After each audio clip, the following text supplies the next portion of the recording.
Good morning students, welcome to chemistry video class. In this class we will discuss about classification of colloids based on nature of interaction between dispersed phase and dispersion medium, and classification of colloids based on size of particles of dispersion phase. So first one, already we discussed in the last class based on physical state of dispersed phase and dispersion medium. So the rest of the classifications now we will discuss in this video. Okay. Second one is what? Classification based on nature of interaction between DP and DM. DP means dispersed phase, DM means dispersion medium. In short form I am representing. So based on interaction between dispersed phase and dispersion medium, we have two types of colloidal systems. One is lyophilic salts. These are also known as solvent loving salts or solvent loving colloids. Second one is lyophobic salts.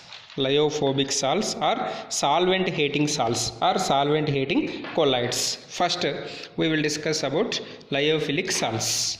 Okay.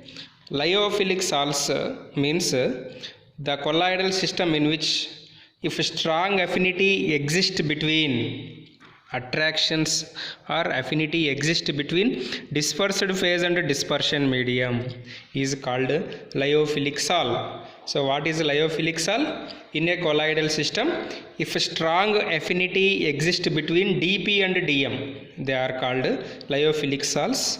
So these are the some characteristics of lyophilic salts.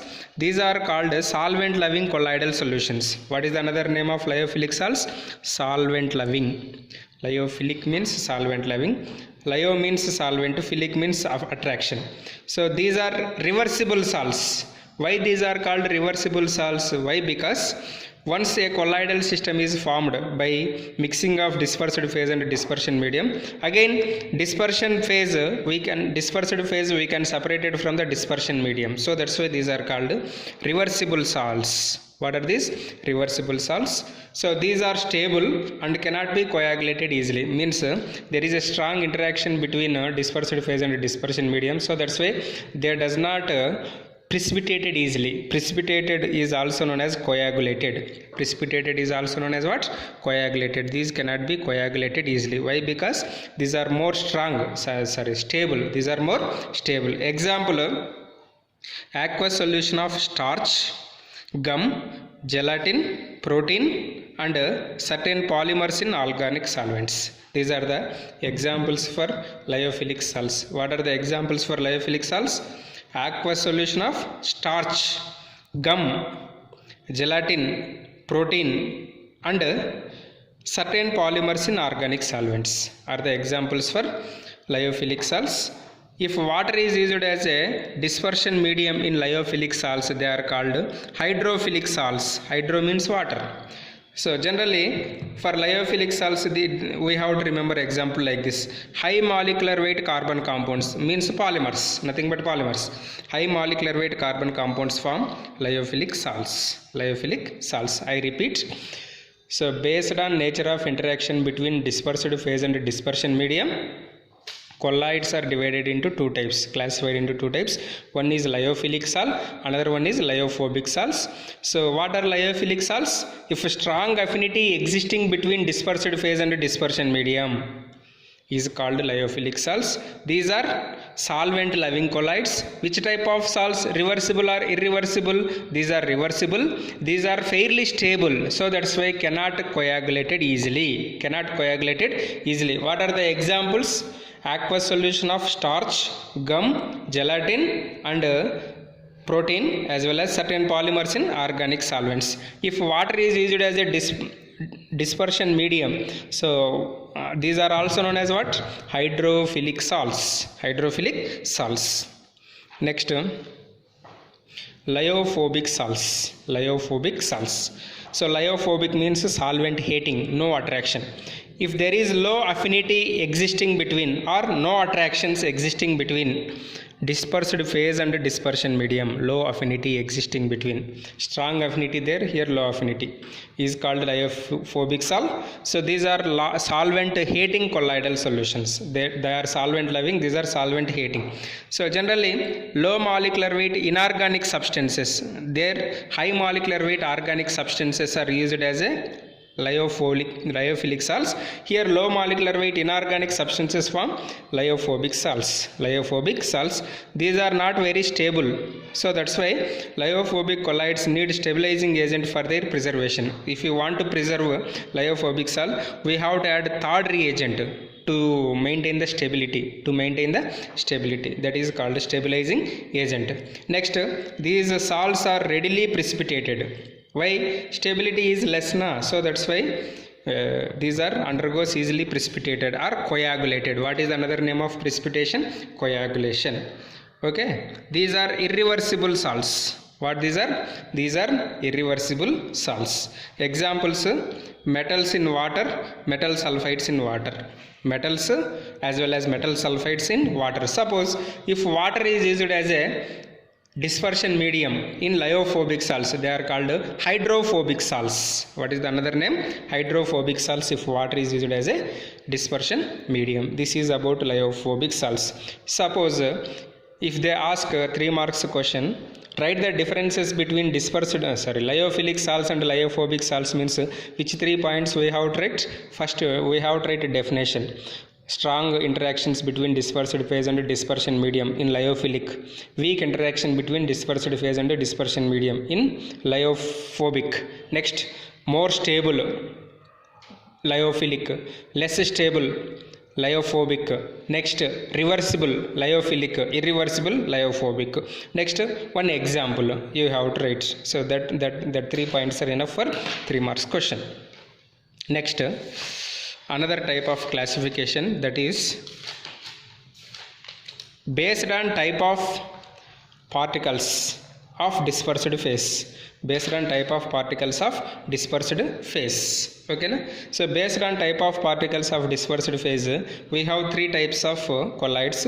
One is multimolecular colloids, second one macromolecular collides, and third one associated colloids. I repeat, multimolecular collides, macromolecular collides, and associated collides are the 3 types based on type of particles. So this is somewhat a dry topic, so try to understand. So I will explain with simple diagrams. Try to understand multimolecular, macromolecular, and associated collides. Clear? What are multimolecular collides? You take one container or beaker. So if you take water, so if you add some gold particles to the water, so here I am taking, on dissolution a large number of atoms or small molecules of a substance aggregate together to form a species having size in colloidal range, that is diameter greater than 1 nanometer.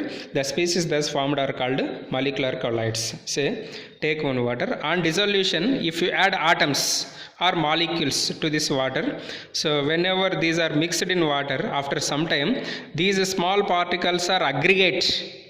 Small particles are there na, that all are aggregate to form a one particle size. That particle size is greater than 1 nanometer. Greater than 1 nanometer means it is colloidal range particles. So such type of colloids that formed are called multimolecular. Multi means what? Many molecules combine to form one simple substance, that is called multimolecular. The name implies multi means many. Many molecules are combined in that colloid. Many molecules are combined in that colloid. See, I repeat, on dissolution take water, add some gold particles, small gold particles like this to the water. So by stirring, after some time what happened, that all gold particles are aggregate means joined like a circular structure and forms a colloidal range particles. That colloidal range particle size is how much? Diameter greater than 1 nanometer. The species thus formed are called multimolecular colloids. I repeat, on dissolution a large number of atoms or smaller molecules of substance aggregate Aggregate means joined to form a species. So what is the size of that species? Diameter greater than 1 nanometer. Such type of colloids are called multimolecular colloids. What is the example for multimolecular colloids? Gold sol and sulfur sol. Sulfur S8. So if small sulfur atoms are added, we will get S8 molecules of colloidal range, diameter greater than 1 nanometer. Next, macromolecular collides. What are macromolecular collides? Macro means large size collides. So see, macromolecules, what are the examples for macromolecules? Some artificial polymers you take, or starch, cellulose, proteins. Starch, cellulose are carbohydrates. Protein is a macromolecule. So starch, cellulose, proteins and enzymes and some artificial polymers you consider as macromolecules. Macromolecules in suitable solvents form solutions. Macromolecules in suitable solvents. This is a macromolecule. So in a suitable solvent form solution. So this is dissolved and form a solution in which size of macromolecules in colloidal range. So what is the size of macromolecule? That is available in the form of colloidal range. So such systems are called macromolecular collides. Such systems are called macromolecular collides. Here, on dissolution of large number of small particles aggregate together form colloidal solutions. Here, macromolecules in suitable solvent form solution. What is the size of particle in macromolecules colloidal range? Sometimes these are also looking like true solutions. So such type of systems are called macromolecular collides. This is about macromolecular collides. Next, associated collides. What is association? Association is nothing but aggregation. See, there are some substances, not all substances. So here take soap is the best example. There are some substances which at low concentration behaves as normal strong electrolytes. At higher concentration behaves as colloids. So why they are behaves as colloids at higher concentration? Because due to formation of aggregates. The aggregate particles thus formed are called micelles. Example, soap and detergents you can take as a best example for associated colloid. Associated colloids are also known as micelles. See, the formation of micelles takes place, or associated colloids takes place only above a particular temperature and particular concentration. That particular temperature is called Kraft temperature and particular concentration is called critical micelle concentration.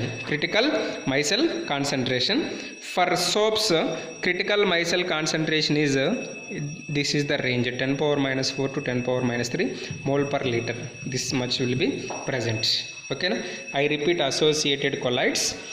There are some substances which behaves at low concentration, strong electrolytes, but higher concentration exhibits colloidal behavior. Why they exhibits colloidal behavior? Due to formation of aggregates. The aggregates particles thus formed are called micelles. Micelles are associated colloids. The formation of micelles takes place only above a particular temperature called Kraft temperature and above a particular concentration called CMC, that is critical micelle concentration. So example, soaps and detergents. This is about classification of colloids based on interaction as well as based on size of dispersed phase particles. So in the next class we will discuss about mechanism of micelle formation, how micelle formation takes place at Kraft temperature and critical micelle concentration, that we will discuss. What is the example for associated colloid? Soaps, detergents. So this is about classification. Thank you. Have a nice day.